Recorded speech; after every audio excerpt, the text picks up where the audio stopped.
I've cut some recesses out of the edge of the buttstock, roughly shaped it to fit that, and fits just in there like that. Right, I've got the upper butt temporarily attached with the screw through the top, just a pan head. I've cut the orange part just to fit this either side. That's going to be filled and glued and everything. What I've done here, this upper arm simply sits on the body of the original Rapid Strike, but I've put a little screw either side just to act as a guide, so it moves back and forwards really nice. So the next thing is put on the top cover, and just to finish it off, I'll put the cap on. There you go. What we're going to do now is put the top handle on. And this has been cut to fit. I've made a tiny mark right in the centre there, so I just get to line it up with the seam on this piece. And the back end pretty much falls into place, but I'm simply going to trace around it so I make sure it falls into place. So I'll just mark here.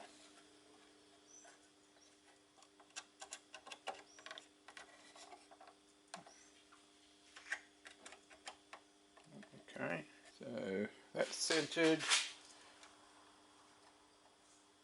That's centered. Right, straight down to the gun. Yep. So yes, as I was saying, my goo glue was a bit stodgy, so I just added some acetone. It's nice and gooey now. So we're just going to add it where it needs to go.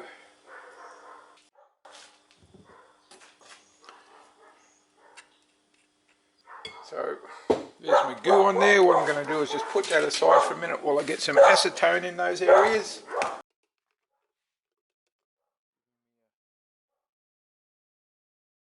Okay, here we go. Line up on the front line and drop in.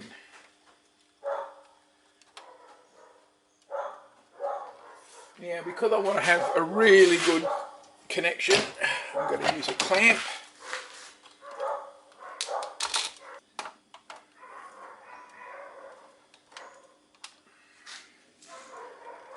Good.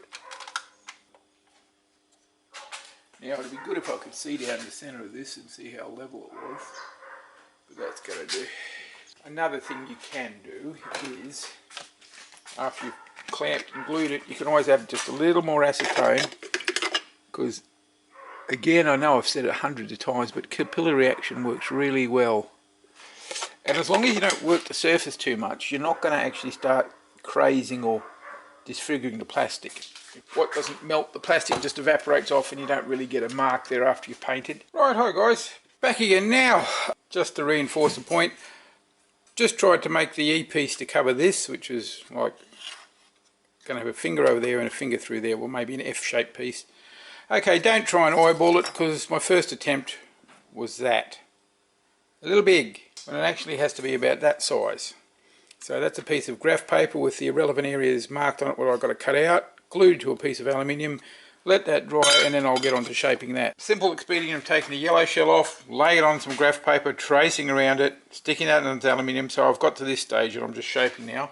And it's going to slide in from this side, and it's just a case of continually moving it in, checking fitting and seeing which bit's catching, which at the moment are these areas, these two shoulders that go in the sides of that.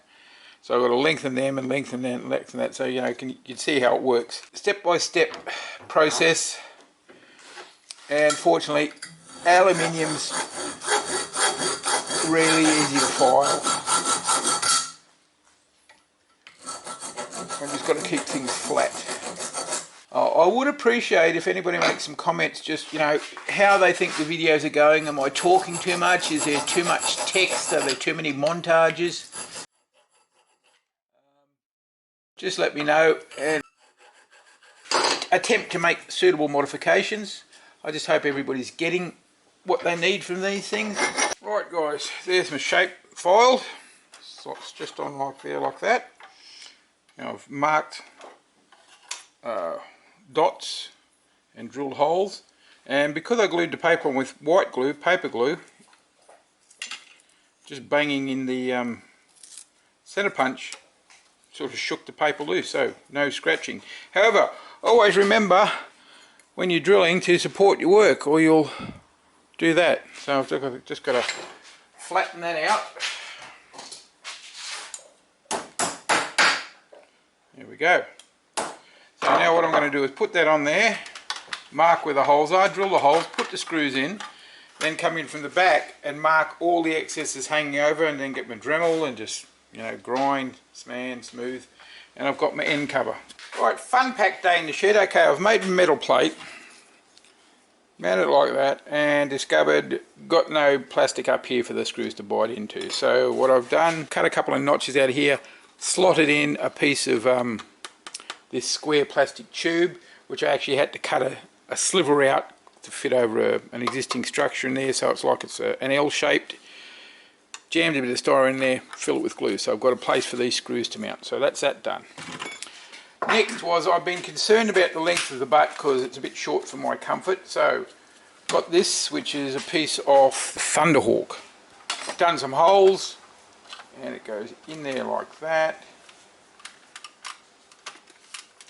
Clips in. Quite like the look of that. It's sort of the skeleton look of it adds to this. So I may only fill that area there. Right guys, a lesson in proper planning. What's happened is, what I want to do is put that bit in there somehow, fix these on, and fill this. Now, simple matter of taking out those screws, pulling this thing apart and getting inside. However, I've glued this part in with some of my goo and a bit of acetone, and literally it is solid. It's barely contacting in a few spots, and it's actually a little bit off center, but I don't want to pull it off because I'm worried about breaking the plastic. So I'm going to have to work this from the outside. Shouldn't be a great issue. It's just going to cut a slot in there for that to go in like so, and then shave this off and gently grind myself a hole until I can just plug that in and glue it with some more glue, because I know it's going to hold. But yeah, sort of shot myself in the foot with that one. Now, the original plan for this butt was to whack this little bit in, but being plastic, a bit weak.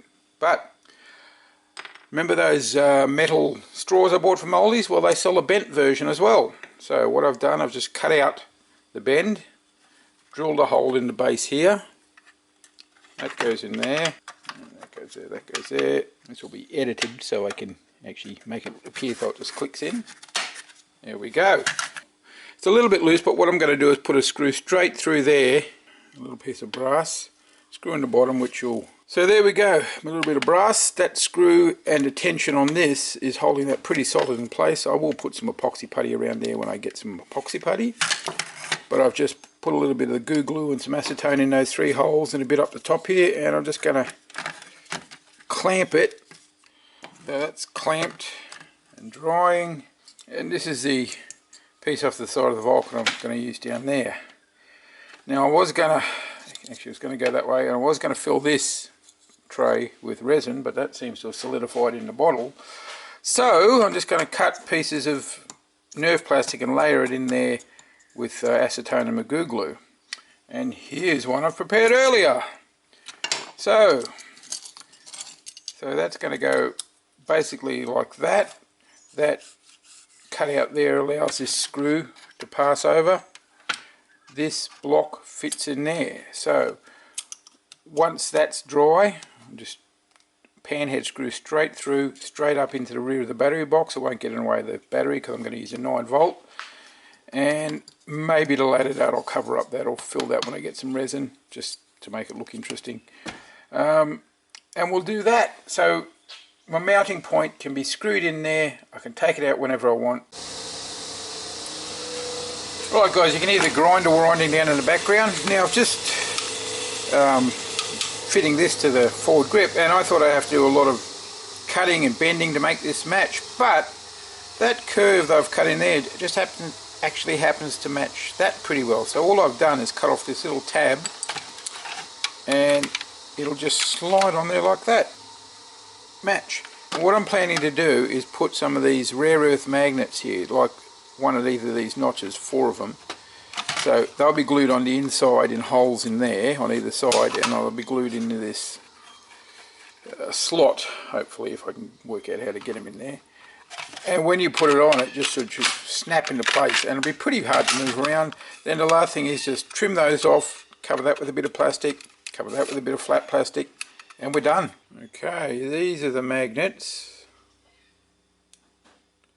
They're pretty powerful little things.